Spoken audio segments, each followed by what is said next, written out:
Bonjour! Bonjour. Verdeland, c'est là. On a écrit un texte en quoi, 2-3 semaines, tu sais? Ouais, 3 semaines, disons. Quelque chose comme ça, mettons, on va dire 3 semaines, ça a l'air plus fini, mais moi, je dirais 2 semaines. Mais dites-le pas à Tim que j'ai dit ça. Mais on l'a fait pour ce soir. C'est quoi le spectacle, Tim? Le spectacle, c'est musique guidée, là. Ok, là! Oye! J'ai jamais dit oye à un groupe avant, je dois vous l'avouer. C'est un peu étrange comme expérience. On va maintenant commencer la lecture. Première lecture officielle en public de Verdeland. Il y a encore des fautes dans le texte, non? On a dessiné une map, c'est la map de Verdeland. Donc, pour mettre en contexte, c'est une présentation d'un monde parallèle qui s'appelle Verdeland. Est-ce que vous êtes prêts? Oui. Oli est prête, c'est déjà en masse, n'est-ce pas, Timothée? Je suis prêt aussi. Excellent. Bienvenue à Verdeland! Welcome to Verdeland! Bienvenido a Verdeland! Willkommen in Verdeland! Verdeland e yokoso! Benvenuti a Verdeland! Wayinauda o Verdeland! Bienvenido a Verdeland! Dobro Boslavak Verdeland! Je pratique mon sanskrit, là. Siye quoi, coulek, Verdeland! Encore un peu. J'entends Verdeland! Vitami Verdeland! Oui, à Wookie aussi, parce qu'on n'exerce pas de discrimination ontologique à Verdeland. Ici, tout existe autant que tout ce qui n'existe pas. Alors, n'hésitez jamais, tout autant que vous êtes, à apporter avec vous tout ce que vous avez été un mardi de pluie à Pompéi, ou quand vous êtes sorti seul d'une portée de bébé chat dans un tuba. Apportez tout ce qu'il n'y aura plus dans 200 ans, quand la Terre ne sera plus qu'une croustade chaude. Dans le futur, là, quand vos robes et vos cravates ramperont en famille sur les ruines. Je vous présente mon collègue Baron, qui sera le stagiaire de... Stagiaire guide de Non, on est au même rang, là. C'est pas le stagiaire. Je vous présente Baron Marc-André Lévesque, expert par excellence des îles de Verdeland, pour les avoir explorées tant de fois en kayak, ou dans ses rêves, ou dans ses rêves de kayak, ou dans le kayak de ses rêves. Je vous présente Timothée et William Lapointe. Timothée et William sont un être double, détective et fromager, crooner et agent secret, assassin professionnel des journées longues et poète secret, top secret des saisons. Beaucoup de secrets, c'est chez Tim. Ils publieront, Timothée et William publieront respectivement dans un avenir prochain à la conquête des petits châteaux aux éditions de la Tournure et Kidam Adonam, on sait pas où. Mais on espère chez Gallimard ou au Cartani ou on verra. Donc, Verdeland, en tout cas, ça va être pareil comme dans un cirque, pareil comme dans un parc d'attractions, mais ça se veut surtout pareil comme rien d'autre. Allez, embarquez, venez faire un tour à Verdeland. Nous serons vos guides pour la journée. 45 minutes remplies de merveilles et de rêves rêvés par toutes sortes de monde. Ce sera une journée remplie d'attractions et de lieux, assez petits pour les mettre dans ton hamburger, assez grands pour les mettre dans le hamburger de Gunther. Gunther, c'est le gérant roux de Verdeland. Il y a plus de détails sur lui dans un instant. On va en parler tantôt de Gunther. Mais en attendant de parler de Gunther, d'abord et avant tout, il existe à Verdeland une vie marine diversifiée. Nous verrons que Verdeland est au bord du fleuve. Nous avons ici l'île Wayne, l'île Rock, nous avons une swamp, l'île des Sorts. On viendra à l'île des Sorts plus tard. Il y a donc une vie marine diversifiée et palpitante. Nos billy-baleines et nos grenouilles volantes ont à maintes reprises fait la une du National Geographic. Il y a aussi, faut pas l'oublier, ici, des fois, sur le bord du parc, on se rend compte qu'il y a une pieuvre en monocycle qui se promène. Faut pas l'oublier parce que ses insultes sont tentaculaires. Lorsqu'on arrive, tout ce qu'on voit en arrivant vers Verdeland en hélicoptère, c'est le gros nuage de fumée. On l'a vu sur la map parce que ça aurait tout couvert la map. Mais quand on arrive à Verdeland, tout ce qu'on voit là, c'est le gros nuage de fumée qui rampe sur le fleuve. Il ne s'agit pas d'une hallucination, non, loin de là. Il s'agit du steamboat des Vikings de Verdeland.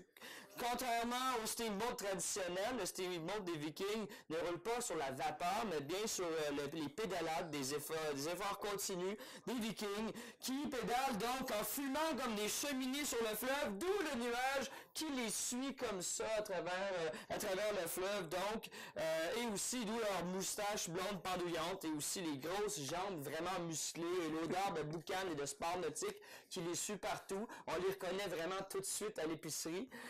Les gens de Verdeland vont vous le dire. Surtout dans la section des agrumes. Outre la vie maritime, au large village de Verdun repose, entre autres, comme je vous l'ai dit tantôt, l'île Wayne, ici présente, qui est à peu près grande comme le théâtre dans lequel on se tient présentement. On ne pourra pas visiter l'île Wayne fort malheureusement aujourd'hui. L'île est peuplée de machines étranges, des robots, des grosses cafetières avec des pattes et des ambitions, des imprimantes en forme de chenilles robotiques qui toussent des cartes de souhait à chaque moment opportun. Ceci dit, les robots de l'île ont quand même un sens du timing. Ils se taisent une fois par année pendant une couple de semaines et se cachent sous la terre pour la saison des amours des oiseaux. En fait, la saison des amours des oiseaux qui viennent se faire les beaux yeux, les oiseaux, avec le corps au complet. Les machines se cachent, se taisent, se dissimulent pour laisser les cacatoès se creuser entre elles et eux, entre eux et entre eux, entre elles et entre elles, et danser en serpentant entre les arbres comme des confettis, dans l'optique de séduire par le spectacle et de s'emmener copuler coquines et coquins sur les plages de l'île. À la fin de la saison des amours, de la saison du crousage des volailles, comme dirait Gunther, le géant roux, les oiseaux ne sont pas toutes ni tous choisis, ne sont pas partenaires, comme dirait Gunther. C'est pourquoi certaines et certains se recroquevillent, tristes, dans les replis du sol, ils trouvent des robots qui les flattent, qui leur prodiguent des « Ah, ça va aller, man », avec douceur et sagesse. « On va te faire un café », diront-ils, avec leur voix robotique. « On va t'imprimer une carte, te donner des tapes dans le dos. » Et les tapes dans le dos auront un rythme tellement robotiquement régulier que tu n'y croiras pas, que tu en seras ébahi comme au mariage de tes éventuels enfants, tellement bouche bée que ton cœur retrouvera son chemin. Les robots vont te taper dans le dos et la douleur qui t'habitait va devenir un peu comme, tu sais, le vieux chapeau un peu original que tu portais pendant un moment donné au cégep puis qui t'a défini pendant vraiment longtemps sur des photos et que tu regardes plutôt sur les photos en te disant « Hey, j'en reviens pas que j'ai porté ça, cette tristesse-là. C'est assez laid. » Parlant de Vinétique encore, il se joue toutes sortes d'instruments de musique à Verdun. Oui, c'est un territoire assez vaste, il y a toutes sortes d'instruments de musique assez pour faire un orchestre. Par contre, ce jour, la fantaisie vous porte d'apprendre la harpe, il faut aller à l'île des Sirènes pour l'accorder. Parce que ça vient pas accorder les harpes. L'île des Sirènes c'est juste ici, le petit bout là, on n'a pas eu de place pour l'écrire, mais c'est juste là le bout de l'île des Sirènes. En fait, il faut aller à l'île des Sirènes pour accorder votre harpe parce que ça vient pas accorder dans la boîte au magasin une harpe, il faut aller tourner chez les Sirènes. C'est leur occupation principale, ils font d'autres choses aussi évidemment. Les Sirènes de Verdun, on dirait une équipe de baseball, habitent à moitié dans le fleuve, à moitié dans le terrain de baseball qui est là, et à moitié dans une sorte d'île swamp qui est juste ici. Vous voyez les petites lignes vertes et les petits buissons là, c'est l'île swamp des Sirènes. Donc, ils peuvent pas vraiment trop visiter la terre ferme, vu que c'est des sirènes. Ils doivent toujours garder un certain contact avec l'eau. L'île des Sirènes, à vrai dire, est une swamp, comme je vous l'ai dit tantôt. Il faut la pointer sur la map. Les sirènes vivent sur la swamp et se cuisinent des genres de soupe fond aux grenouilles et aux menées. Passent la journée à arranger les instruments du monde et à se laisser chatouiller par les rapides. Les rapides sont juste plus loin là. Tim, tu mets ta main comme ça, s'il te plaît? Comme ça. Les sirènes vont dans les mains de Tim en rapide pour se faire chatouiller et adoucir les roches en se jetant dessus aussi pour le plaisir, un simple plaisir. Adoucir les roches, c'est une simple excuse. Et organiser une chorale de rire. Comment ils risent les sirènes, Tim? Ah, je m'en souviens plus. Ils risent comme ça. Des rires comme ça aussi, j'en ai entendu une rire ainsi, Tim.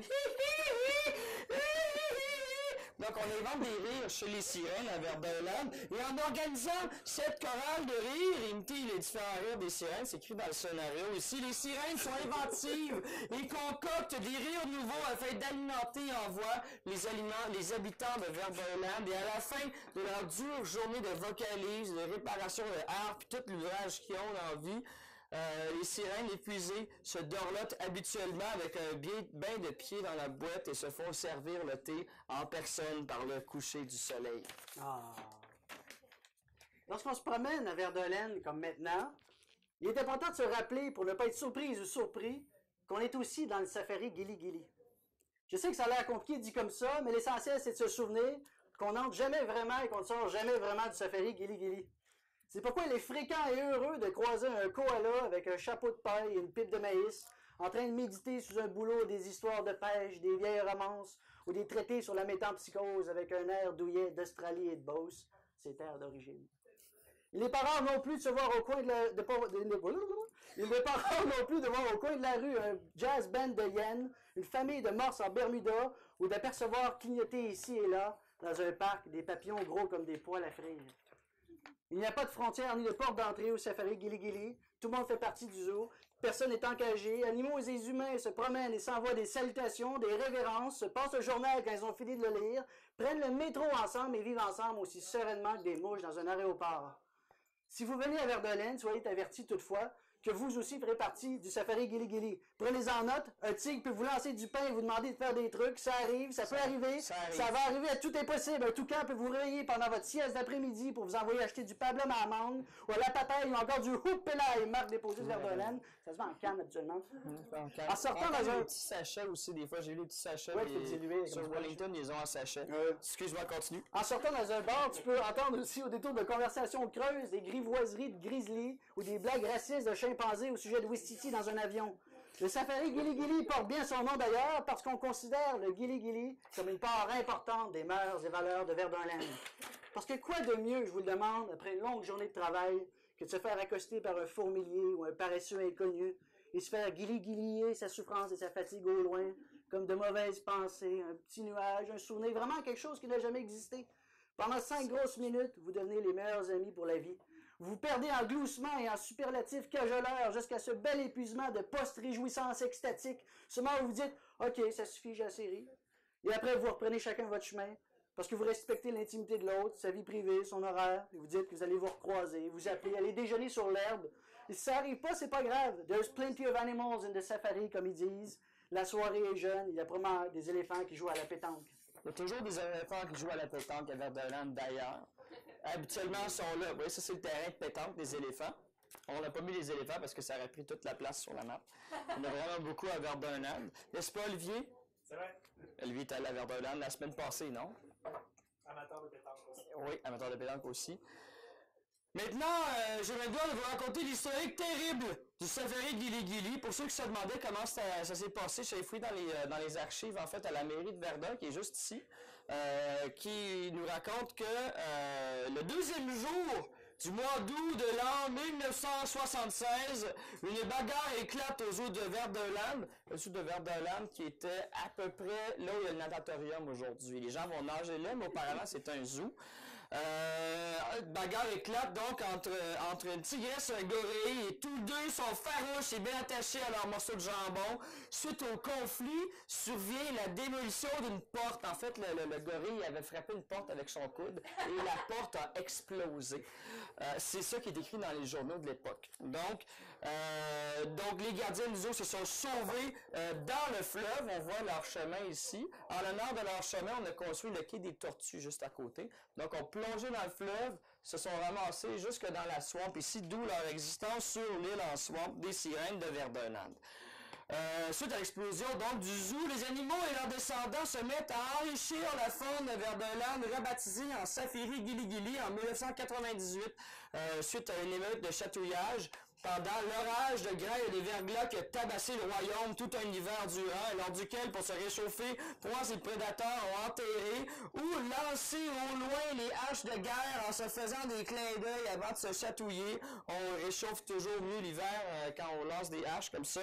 Et douceur, tendresse, chaleur, bienveillance, rigolade sont maintenant les fondements de la cité de Verdolène. C'est vraiment l'explosion et ces rapprochements-là qui sont à l'origine du safari Gili Gili. Checkez vos sources, honnêtement, vous irez voir aux archives. Et ne laissez personne vous dire que l'histoire est autrement fabriquée. Bon, Voilà. Gunther, comme je mentionné, c'est géant roux de Verdolène, surplombant le monde comme un séquoia en flammes. Gunther se promène habituellement mélancoliquement le long du fleuve, en faisant tomber la vaisselle des armoires, les corps d'impressionnistes des dentistes et les cuillerées d'avions qui rentrent à l'aéroport. Mais c'est pas de la faute à Gunther s'il est triste. Être triste, c'est plus grand que lui. Et c'est pourquoi ça lui arrive de kicker des cabanons comme des canettes pour vous souhaiter contre le vent, qu'il garde ici, qu'il garde loin de lui-même et de son amour, parce que oui, Gunther est en amour. En amour depuis le 2 juillet 1978, pour être plus précis, avec une fille de 6 pieds 4 qui vient de Candiac. C'est autour d'une crème glacée, alors qu'il était en vacances à Verdolaine, qu'ils se sont rencontrés. Et aussitôt, ils sont tombés l'un pour l'autre comme deux gratte-ciel dans du pudding en cannelle. Et aussitôt, ils se sont donné un autre rendez-vous, préparer une lune de miel au chocolat 2 semaines plus tard à Candiac. Le jour venu, Gunther a ramassé son courage pour franchir le fleuve, se mettre beau et aller à son rendez-vous. Une fois que l'eau a commencé à lui dépasser les genoux, Gunther a pris peur et est revenu pleurer sur le bord des rives. Jusque-là, rien n'avait jamais dépassé ses genoux, à part peut-être la tristesse. Et tous les jours, depuis 1978, Gunther essaye de traverser le fleuve pour aller rejoindre son amour, qu'il attend peut-être plus à Candiac, qu'il pense peut-être plus à lui à Candiac, qu'il aime peut-être plus à Candiac. Et tous les jours, Gunther est déçu, et tous les jours, la tristesse continue de s'empiler autour de lui comme une chaîne de montagnes. Bon, vite comme ça a l'air un petit peu triste comme endroit, Verdeuland. Quand on raconte à chaque personne que je raconte l'histoire de Gunther, le géant roux, les gens pleurent. Mais au contraire, malgré tout, malgré la tristesse, malgré la pluie, it's always sunny in Verdeuland, faut jamais l'oublier. Les premières fois où je suis venu à Verdeuland, quand je visitais, j'étais flabbergasté en fait, parce qu'à Verdeuland, il faisait toujours soleil, peu importe la journée, peu importe la saison, ou la température dans le reste du monde. Je partais de Côte-des-Neiges, il pleuvait mou triste à Côte-des-Neiges, et j'arrivais en gare de Verdeuland et le soleil tombait rafraîchissant comme des popsicles. J'étais toujours mystifié par ça, et j'avais jamais vu de pluie à Verdeuland avant d'y emménager, avant d'habiter là très très très longtemps, avant d'y habiter avec Timothée et William comme dans le travail de guide. Et c'est vraiment vraiment là que le fun commence à Verdeuland, because it's always sunny there. Il ne pleut jamais haut, mais quand il pleut, ça fait des bonbons de lumière dans les yeux. À Verdeuland, où les rues scintillent, où le sein du nouveau Verdun Restaurant s'étend en reflet dans les flaques d'eau comme dans un lit douillet, tortille, amoureux. Avec les gouttes, on se croirait dans un rêve à flot, dans un rêve de pluie. OK, c'est rare les rêves de pluie, mais quand tu as des rêves de pluie à Verdeuland, vos rêves du midi sont merveilles pataugeantes et baignades et plongeons. Les pluies à Verdeuland sont tellement belles qu'on les attend sur le balcon, emmitouflés dans une robe de chambre avec une tisane à camomille et un album de Cohen qui grisonne par la fenêtre ouverte. Des pluies qui ne ressemblent pas à de la pluie, des pluies qui se pleuvent et qui s'épanchent sur les choses avec minutie et attention, comme si chaque goutte de pluie était un tortellini roulé avec soin, et mis sur une toute petite plaque en or, et puis lancé d'un avion à une vitesse prudente. Des pluies qui se reçoivent comme des journées de soleil, avec un petit clapotement qui n'est qu'un charme de plus, un charme pour lequel tu n'as pas signé, mais que tu acceptes avec grande joie, parce que le petit clapotement, le laptop sur lequel écrit ta grand-mère, ou un souvenir de porte-patio barbouillé par l'averse et une partie de tic-tac-toe, une soirée où t'as attendu pour rien, où t'as souffert pour rien, où t'as mis tes bas à sécher dans le bain pour rien. Tu écoutes la pluie, tu es soudainement sage. Tu en sais soudainement plus long sur ce que tu as fait jusqu'ici, sur ce qui te reste à faire. Tu regardes la pluie, tu trouves ça magnifique comme un tableau anglais. Tu rentres à l'intérieur, boire un verre de lait d'amande, prendre ton chapeau. Et puis annonce haut et fort à tout ton entourage que tu penses que tu vas aller prendre une marche. Te décourtir les jambes, profiter de la pluie. Parce qu'on serait fou de pas en profiter. Il fait tellement beau dehors. Il fait tellement beau dehors à Verdeuland. Bon, puisqu'on est rendu chez nous, ici vivent vos humbles et dévoués guides. Ça me rappelle la première fois où on s'est rencontrés à Verdeuland, n'est-ce pas? Ah oui. Il n'y avait pas de Gunther, il n'y avait pas de sirène, il n'y avait pas de Safari Gili-Gili, il n'y avait pas grand-chose d'autre que deux hommes solitaires dans un diner avec une passion mutuelle pour le sucaril et la poésie olé-olé. Ah, mais que de magie depuis. Que de sarcellement. Mais là, on n'est pas tout seul à Verdeuland, il y a aussi nos voisins. Donc pendant qu'on y est, il est de plus haute importance avant tout de dénouer quelques confusions. Parce qu'on nous achète toujours avec ça, nous autres les guides à Verdeuland. On nous pose toujours cette question-là. On n'a jamais donc le temps de faire notre travail de guide de Verdeuland. Donc on va répondre à la question. Les gens disent toujours « Ah, Verdeuland, c'est-tu la même place? C'est-tu deux places différentes? C'est-tu juste deux endroits un à côté de l'autre? » En fait, Verdeuland et Verdeuland existent au même parking spot cohabitant le spatio-temporel sans jamais se foncer dedans non plus. Verdeuland et Verdun sont colocataires en chicane. Ils ont deux formes planes parallèles, la frontière entre les deux est mince. Il ne suffit que du rêve pour la transpercer, pour traverser. C'est là, C'est ça l'idée, en fait. Là. Genre, nos voisins habitent à Verdun, mais n'habitent pas à Verdunland. Vous comprenez? Refuse tout ce qu'il y a à voir de près ou de loin avec Verdunland. Refuse avec colère. Nos voisins refusent avec une vieille hostile que nos murs en shake la nuit, que la frontière est ébranlée, qu'on s'enfuit, qu'on s'évade, qu'on s'envase dans le rêve à Verdunland. Nos voisins sont les êtres les plus craints du monde de Verdunland. Gunther, le géant roux, a peur de nos voisins. Patricia, la sorcière, dont il sera question tout à l'heure, a peur de nos voisins. Les enfants astronautes de Verdunland se font raconter des histoires sanglantes à propos de nos voisins. Ils n'arrivent jamais vraiment à dormir la nuit. La musique est bien trop forte, les images trop pesantes. Il paraît là qu'ils mangent même pas de beignes, ce monde-là. Il paraît qu'ils quittent des écureuils par plaisir et que c'est devenu un sport chez eux. Oui, madame. Ils se sont d'authentiques. Il paraît que ce sont d'authentiques disciples de Satan à la source de tout mal dans ce bas monde. Mon cousin Eric, sa blonde, elle a une amie, Victoire, qui les a vus l'autre jour en train de cracher sur l'imagination de leurs enfants en lançant des mots méchants sur leurs dessins et sur leurs rêves et sur leur optimisme. C'est terrible! On est sûr et certain que dans leur soirée de divination satanique, ils écoutent les grands succès de Kiss vraiment, vraiment très fort et nos cordes accrochées au mur en shake et tombent. Les cordes ici, ça tomberait tout de suite de chez nous si on avait ça. C'est pour ça qu'on met pas les cordes là chez nous à Verdunland. On est certain que dans ces soirées-là, nos voisins déploient des plans pour détruire à tout jamais Verdunland. C'est pourquoi la présentation de ce soir sera probablement unique. Ou pas, on verra. L'affaire, c'est qu'on ne souhaite pas éveiller les soupçons, ni attiser la hantise ou leur courroux. D'ailleurs, nos voisins nous ont clairement entendu en train de pratiquer ça chez nous la semaine passée. Et prévoient, c'est assuré, nous assassiner prochainement, peut-être au tournant de la rue, peut-être dans le parc, on ne sait pas, on prend des risques. On vit dangereusement, Timothée. Tu sais, nos voisins, c'est des gens horribles comme ça. Nos voisins, c'est le genre de monde qui joue au golf pour le plaisir. Message spécial. Un envoyé spécial de Verdunland. Qu'est-ce que tu fais?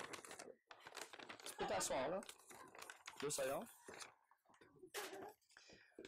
Y a-t-il d'autres choses? Non. Non, c'est correct. Le gouvernement de Verdunland veut absolument qu'on lise ça. Donc, on va lire. Bonjour à toutes et à tous. Le gouvernement de Verdunland, présenté par monsieur ici, est très heureux de vous souhaiter la bienvenue à Verdunland.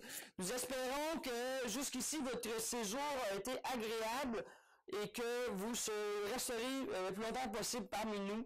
Nous souhaitons toutefois profiter de l'occasion pour vous mettre en garde et vous rappeler qu'à Verdunland, il est strictement proscrit à toute heure du jour comme de la nuit de jouer au golf, considéré comme le bouc émissaire de toutes les plus basses passions humaines. Nous vous demandons de rester respectueuses et respectueux des lois de Verdunland, donc de ne jamais jouer au golf, de ne pas inciter la jeunesse à jouer au golf, de ne pas kidnapper quelqu'un pour le forcer à jouer au golf, ou de parler de votre dernière partie de golf, de ne pas mentir pour jouer au golf, de ne pas mentir à propos de votre dernière partie de golf, de convoiter la pelouse de son voisin pour s'adonner à toute activité, se rapprochant de près ou de loin, ou de moyen proche au golfing et aux activités qui lui sont familières. On a le mini-pas de compte, les amis. Nous vous remercions de votre compréhension. Bien à vous, le gouvernement de Verdunland, et c'est accompagné par une photo. Photo d'une pancarte, en fait. Donc, voilà. C'est chez nous. Distribuez ça comme un joint, en fait, auprès de l'audience, pour qu'on puisse le savoir. Donc, c'est signé bien amicalement le gouvernement de Verdunland. Bon, je pense qu'on a compris. Personne joue au golf. Donc, golf queen everyone. Si vous tenez absolument à jouer au golf, vous pouvez aller à l'île des Sœurs. Vous voyez, il y a des terrains de golf. Il y a au moins 3 terrains, on les a mis sur la map. Donc, si vous voulez vraiment jouer au golf, c'est là que ça se passe, mais parlez-en pas au gouvernement de Verdunland. Ça peut être terrible. Voilà, parenthèse gouvernementale terminée.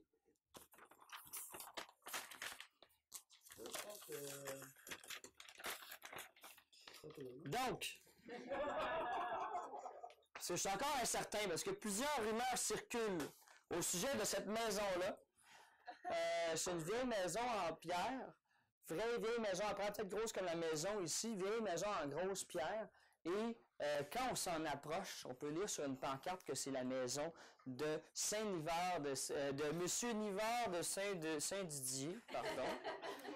Or, moi et Timothée avons observé la maison de loin avec nos longues vues, et on a bien vu que c'est autre chose. Il s'agit non pas du château des vampires ou non pas d'une ancienne prison pour les créatures marines du fleuve, il s'agit du château, de la maison, du manoir de Patricia, qui est une sorcière qui vit là depuis belle lurette. Donc, elle est juste là et pendant la soirée, elle se baigne les pieds dans le fleuve, mais sa soirée à elle, c'est à 3 heures du matin pour nous autres. Fait que c'est pour ça qu'on la voit pas. Parce que c'est vraiment passé notre dodo time à Verdunland. Le parc est fermé à 3 heures du matin, tout le monde. Je suis désolé de vous le dire. Donc, Patricia vit là depuis belle lurette, se prélasse dans les jardins de l'Institut Douglas en secret et joue à rondelonde dans sa maison en se frottant les mains. Sa maison est pleine de pièges. Patricia, la sorcière, a été abandonnée là par ses parents en 89. Initialement, les pièges servaient à protéger Patricia des cambrioleurs, mais désormais, tout le monde peut y perdre sa peau. Notre ancien coloc, Fabrice, a perdu la vie juste là. Perdu la vie, son pied, il y a des petits morceaux partout. On peut trouver les morceaux aussi à Verdunland. Tout le monde peut y perdre sa peau, sauf les parents de Patricia, bien sûr, que les pièges reconnaîtront immédiatement. Si elle et il arrivent un jour, Patricia passe ses journées d'ici là à poser les pièges et à nourrir les démons dans sa cave. Aussi, elle a une pile de lecture assez impressionnante de ce qu'on a vu par les fenêtres et ça occupe bien raide la moitié de ses jours. Ça lui donne des idées de mauvais sorts et de sorts et de soupe qu'elle marmite dans son gros chaudron avec les orteils de Fabrice et de ses autres victimes insouciantes. Bon, si certains d'entre vous commencent à avoir faim, ça fait beaucoup qu'on voyage quand même. On parle d'orteils, de soupe. Je pense que, ouais, en plus, je pense qu'il est bien précisé qu'il y a des pizzerias là, là. Il y en a une site aussi. Ouais, là, oui, là, proche du pont. ouais, là aussi, ici aussi, là, et là. Et là. Et oui, et là, Oui. et plus loin encore, parce que la pizza est vraiment un aliment de base à Verdunland. On a fait livrer par paquebot pour se faire des gazpacho de pizza, des ravioles à pizza, des ragoûts à pizza, des lollipops à pizza, des tartes au bleu à pizza, des pizzas à pizza. Ou un personal favorite of mine, un melon d'eau modifié génétiquement pour pousser comme un melon pizza avec croûte à l'extérieur. Avec ou sans pétin de pepperoni, parfait pour manger en famille, en pique-nique ou en panique le dimanche soir quand il ne reste plus rien à manger. Tu mets ça au four et moi, molto gusto, délicieux par-delà le délice. Ah oui, est-ce qu'on a oublié de parler des enfants à Verdunland? Tous les enfants débutent leur formation académique par devenir astronautes. Elles et ils apprennent à marcher en apesanteur, à poser des questions sur des corps extraterrestres, à avoir le vertige et à aimer ça. On peut les voir dans la cour jouer à Tug of War avec des scaphandres lumineux comme des litchis dans le sirop. On peut les voir jouer aux échecs à côté d'un télescope ou faire des batailles d'oreillers étoilés avec des sourires écrasés par la douceur et le soda qui commence à s'estomper. Bien sûr, après leur formation d'astronaute, les enfants peuvent faire ce qu'ils ou elles veulent, étudier pour devenir comptable, ministre ou marin. On trouve seulement important que tout enfant commence à vivre avec un sens du cosmos à la maison. Faut pas qu'ils aient de difficultés plus tard en rentrant du travail, à confondre le flot de la champure avec le début du monde, le ciel gris avec ce qu'ils mettent sur leur toast, ou la magie avec tout ce qui se vend à la télé. Et aussi, avant de vous demander qu'est-ce qui se passe, quand vous voyez des amoureux attroupés sur les plages de Verdunland, comme là-bas par exemple, il faut vous rappeler qu'il est de coutume ici à Verdunland de fêter une heure par jour l'heure des amoureux. C'est à 20h, ceux qui ont, là, on a dépassé l'heure des amoureux, là, mais 20h, les célibataires sortent de leur océan personnel, le fleuve, et grimpent les plages comme des tortues timides pour se diriger tranquillement vers la plage et essayer, tant bien que mal, de trouver l'amour.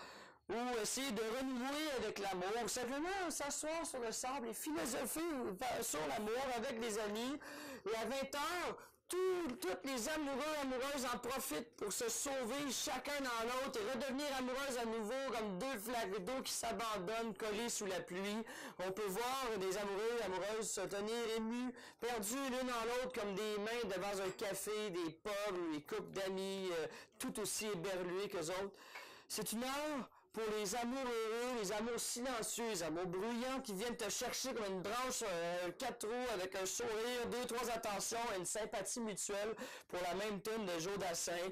Tout ça pour dire que s'il est 20h, Verdeland, n'hésitez pas à sortir de vous pour courir vers les autres et vous perdre et être ému. Si on dirige plus vers l'est, au parc à côté du métro Verdun, se tient une date inscrite au fer rouge sur le calendrier des morts, mais inévitablement impromptue sur celui des vivants, un cocktail de fantômes. Avec toutes sortes de célébrités, depuis plus ou moins longtemps décédées, on peut les voir pouffer en robe comme un ours qui est éternu sur des pissenlits, ou encore cakewalker en smoking parmi les martyrs, avec l'assurance de ceux qui ont tout perdu, sauf l'art de vivre. Stravinsky, penché sur son synthétiseur, le crâne encaissé dans des écouteurs, dévoile au public sa nouvelle house sacrée. Marie Shelley danse la danse du robot. Tout le monde rit ironiquement et ironiquement se verse du punch dans l'œsophage.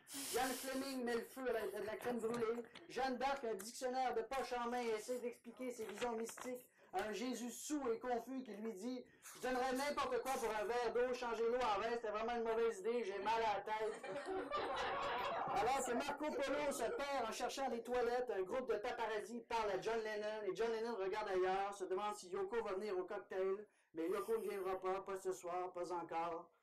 Il y a des fantômes plus locaux aussi, such as Nigel, the drag queen of the bagel, ou Linda m'a crissé une volée tremblée, des fraîchement trépassés de la résidence aussi, encore fumant de vie comme des chandelles éteintes, ou des jeunes morts de la leucémie gambadant par-dessus les invités, secoués de rire comme des maracas échappés.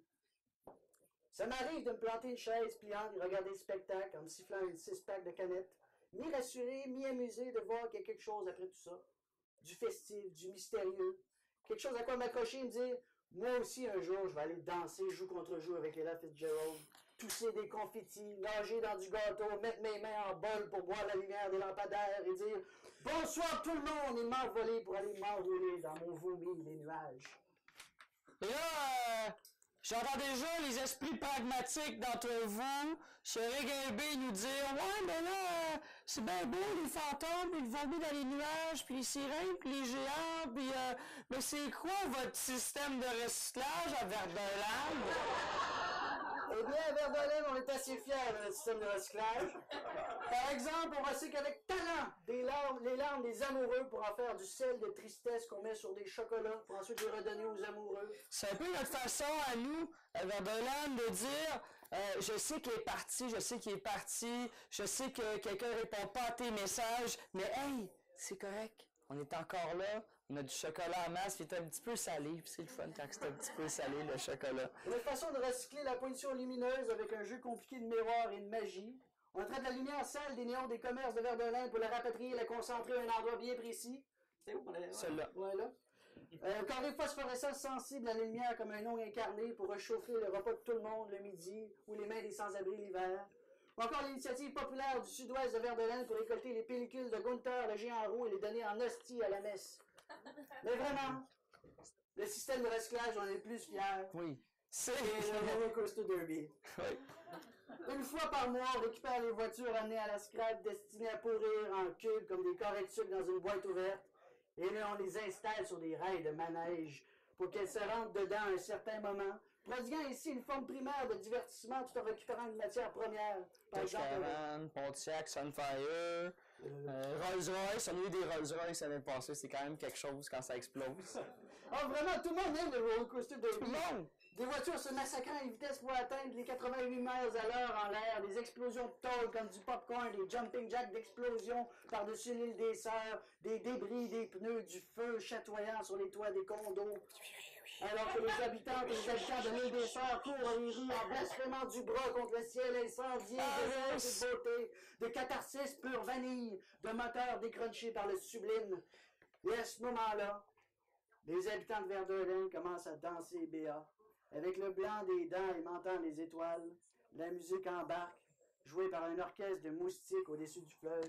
Un orchestre volant avec une section de 7221 violons, débroussaillant l'air et tout le monde est heureux et tout le monde est ouvert à de nouvelles expériences. Tout le monde, à part et surtout les gens de l'île des Sœurs. Qui peuvent néanmoins jouer au golf s'ils sont pas contents ou contents. Bon, quand tu te sens seul, parce qu'on va pas se le cacher, ça arrive de se sentir seul à Verdolaine. Mais quand tu te sens seul, c'est précisément là que les arcs-en-ciel sortent de tes souliers, que l'air atteint la température parfaite et que ton cuir chevelu se bouleverse en lui-même comme un kayak. C'est quand tu te sens seul que Verdolaine t'apparaît sur son vrai jour, comme une chose complexe et demandante, mais fabuleuse et gratuite et totale. Pareil une chanson soul atchoumée d'un jukebox au bon moment, au bon volume, au bon tempo. Justement, tu disais, qu'est-ce que je fais là? J'ai tout le monde, personne ne m'aime. Il me semble que je plongerais en bas de la station Joliette. Là, Le pont de la station Joliette, le pont de la qui est juste station ici. Joliette, qui surplombe une rivière de poubelle. Mon frigo est brisé, le mariage de mes parents est brisé, tout a l'air brisé. Je voudrais fermer les yeux et mourir et... Quoi? Let's get it on de Marvin Gaye surgit des buissons de ton inespérance. Comme un griffon en couleur, une groove de whisky qui vient te chatouiller l'âme. Un bain mousseux auditif dans lequel tu plonges ange première. Une valse existentielle de réponses et de questions. Tu dis que tu es tout seul et que tout est correct. Tu dis que tu es tout seul et que tout va bien aller tout seul. Tu dis que tu vas mourir, mais qu'entre-temps, tu auras vécu ce moment où tout était une chanson soul. Où tout était seul ensemble dans une communion de mélancolie plus belle que toutes les histoires d'amour. Et là, tu sortiras et tu te promèneras dans Verdolaine comme en toi-même, comprenant pour la première fois, avec la compréhension et la profondeur d'une fenêtre de biodôme, il n'y a jamais eu de différence entre toi et Verdolaine. Maintenant, je ne l'ai pas dit, mais dans l'enveloppe du gouvernement, il y avait aussi un petit texte. Dans le but avoué de promouvoir Verdolaine comme épicentre transnational de la créativité, a été élaboré et installé le coin des artistes. Juste ici, au bout du quai des Tortues. Une vue imprenable sur le fleuve, sur les îles, tout ça, et sur Gunther et ses cheveux roux. Donc, comme vous le voyez, on ne peut pas l'apercevoir sur la map, mais si on avait une loupe, on pourrait le voir. Le dessin est assez précis. On peut y apercevoir toutes les étapes du processus de création. Verdolaine, et comme avec toute création, ça commence avec le rêve.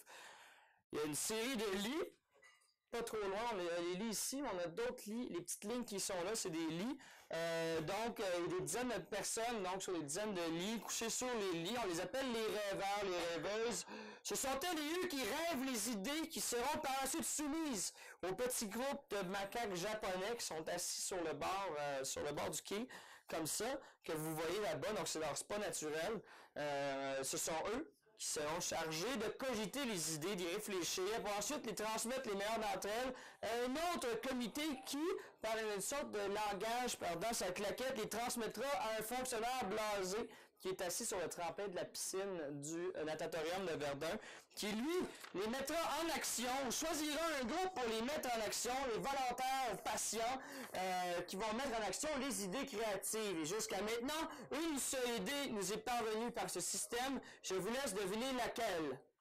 Verdolaine, Écosse éternelle d'orignaux en pyjama, d'espagnolade au fusain mou, de jongleurs de chainsaw, 2-3 sortes d'ivresses entassées dans la même bottine, comme une guacamole d'étoiles et de contrebasse orageuse. Ah! Verdolaine, venez faire un tour pendant que ça dure, venez pendant que c'est tenu à bout de tête, pendant que ça flambe de neige, pendant que le soleil est encore beige, venez pendant que vous pouvez encore vous tenir debout à Verdolaine et boursoufler la pellicule du firmament avec votre tête. Venez pendant que c'est encore beau. Venez pendant qu'il y a encore du monde qui revienne avec des poches pleines de cris comme des gymnases. Venez, revenez-y pour que ça reste encore un bout. Et si c'est pas pour vous, et si c'est pas pour nous, revenez-y pour tout ce que vous avez été pendant la visite. Revenez-y pour tout ce que vous ne serez plus après. Revenez-y pour tout ce qui reste encore à rêver. Revenez-y pour ce qu'il n'y a pas ailleurs. Revenez-y pour tout ce que Verdolaine pourrait être. Et si c'est pas pour vous, et si c'est pas pour nous, revenez-y pour tout ce qui foule les portes et meurt quand vous ouvrez les yeux le matin et murmurez « Ah zut, c'était que rêve. » Voilà!